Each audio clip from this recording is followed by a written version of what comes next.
Hello everyone. जैसा कि आप सब लोगों को पता है, अभी जीएसटी के रेटों में काफ़ी चेंजेस आए हैं। 28% से ना क्या बोलते रेट 18% हो गई है। 18% 12% वाली रेटें अब 5% पे आ गई है। और कुछ चीज़ें हैं जैसे कि जैसे कि लाइफ इंश्योरेंस है, हेल्थ इंश्योरेंस है, जिनको कि जीएसटी के दायरे से पूरा का पूरा ही बाहर कर दिया है। मतलब उनके ऊपर उनको एग्जेम्प्ट कर दिया है जीएसटी के से। ठीक है, अब बात करते हैं उन गुड्स की जो कि आप बेचे जाते थे, पैकेट गुड्स, जो पैकेट गुड्स थे और जो बेचे जाते थे एमआरपी के ऊपर।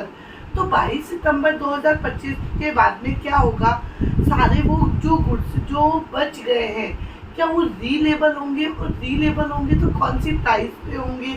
क्योंकि अब उन सब गुड्स की एमआरपी को रिवाइज करना पड़ेगा। क्योंकि जो गुड्स एमआरपी पे पहले बेचे जाते थे वो पैकेट गुड्स तो आज भी एमआरपी पे ही बेचे जाएंगे। तो अभी ऐसे केस में उन गुड्स की सभी प्राइसेस को रीलेबलिंग करना होगा। तो मोस्ट इम्पॉर्टेंट चीज़ आती है ये कि रीलेबलिंग करते समय गुड्स की, तो एमआरपी की जो कैलकुलेशन ना, वो रिवाइज एमआरपी पे किस तरीके से की जाएगी। आज हमारा वही टॉपिक है कि हमको किस तरीके से अपनी एमआरपी को रिवाइज करना है। ठीक है, ऐसे गुड्स जो पैकेज गुड्स है। तो अभी हम देखते हैं कि रिवाइज एमआरपी की कैलकुलेशन हमें कैसे करनी है। रिवाइज एमआरपी, अब रिवाइज जो बिलिंग किस तरीके से करनी है, किस तरीके से जीएसटी लगाना है, किस तरीके से कॉस्टिंग का पार्ट आएगा, वो सब हम देखते हैं। मान लीजिए जैसे कि प्रोडक्ट ए है जो कि पहले बेचा जा रहा था 200 रुपए के ऊपर, जब जीएसटी का रेट 18% लगता था। ठीक है, और अब जीएसटी का रेट जो है 18% से कम होकर 5% हो गया है। ठीक है, तो हमने क्या किया है, इसको समझने के लिए ना, जो हमारा पुराना ओल्ड एमआरपी था ना, उनको दो चीजों में बाइफरगेट कर दिया है।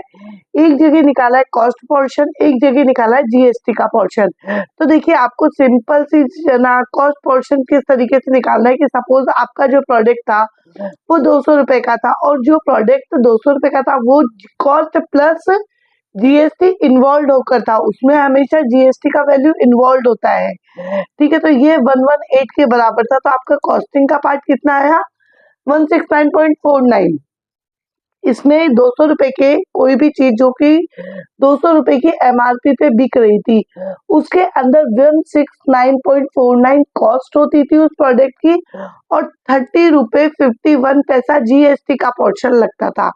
तब जाके वो जो प्रोडक्ट था वो 200 रुपए का आपका प्रोडक्ट बनता था। ठीक है, लेकिन अब वो प्रोडक्ट कितने का होगा, तो कॉस्टिंग में तो कोई भी चेंजेस नहीं हुआ है। प्रोडक्ट ए जो है या प्रोडक्ट बी सी डी की जो कॉस्टिंग पहले थी, कॉस्टिंग तो आज भी वही रहने वाली है।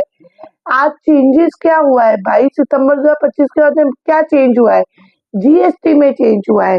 तो जो जीएसटी पहले 30 रुपए 51 पैसे लग रही थी, क्यों लग रही थी, क्योंकि प्रोडक्ट जो ए था उस पे जीएसटी का रेट पुराना 18% हुआ करता था, और अब वही रेट चेंज होकर क्या हो जाएगा, 5%।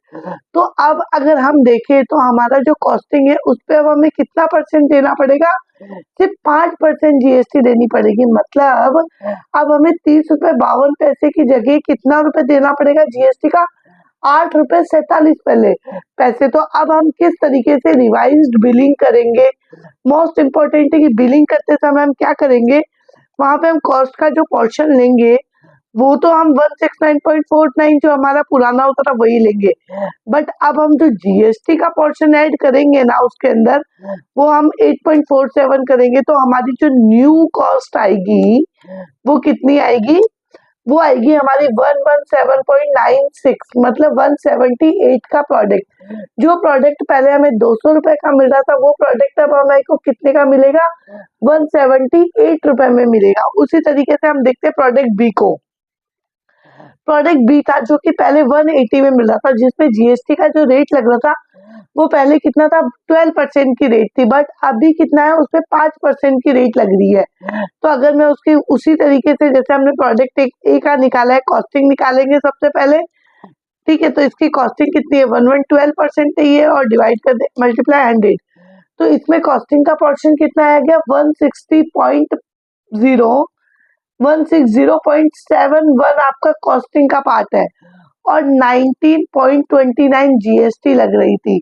तब जाके ये प्रोडक्ट कितने का बन रहा था आपका, 180 का बन रहा था ये प्रोडक्ट। ठीक है, लेकिन अब जीएसटी कितना रेट लगेगी, अब जीएसटी का जो रेट रहेगा इस पे 5% का रेट रहेगा, तो अब जीएसटी जो लगेगी 8.04। तो ये किस तरीके से बिलिंग करेंगे हम प्रोडक्ट बी को, अगर हम प्रोडक्ट बी की बात करें तो इसकी बिलिंग कॉस्टिंग जो रहेगी वो तो जितनी पहले थी 160.71 उतनी की उतनी रहने वाली है। जीएसटी कितनी हो जाएगी 8.04। तो अभी नई करंट जो रेट आ जाएगी हमारे पास में प्रोडक्ट बी की, वो आ जाएगी 168.75। ठीक है, तो अब आप इस तरीके से देख सकते हैं कि आपकी कॉस्टिंग पार्ट में कोई चेंजेस नहीं हो रहा है। जब भी आप रिवाइज बिलिंग करेंगे तो आपका कॉस्टिंग पार्ट जो पहले था वो का वही रहने वाला है, मतलब आपकी जो टैक्सेबल वैल्यू है ना उसमें कोई चेंजेस नहीं आने वाला है। टैक्सेबल पहले वैल्यू जो पहले थी वही आज रहने वाली है। मेजर चेंजेस जो आने वाला है वो आपका आने वाला है जीएसटी के पोर्शन के ऊपर। जीएसटी जो पहले अपने 18 लगी थी अब वो 5% लगेगी, और उसी के बेसिस पे आपको आपके इनवॉइस रिवाइज करना है।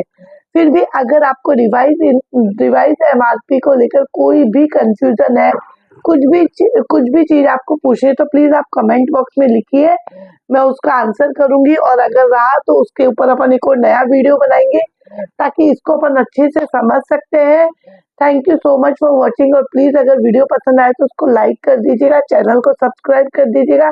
Thank you so much.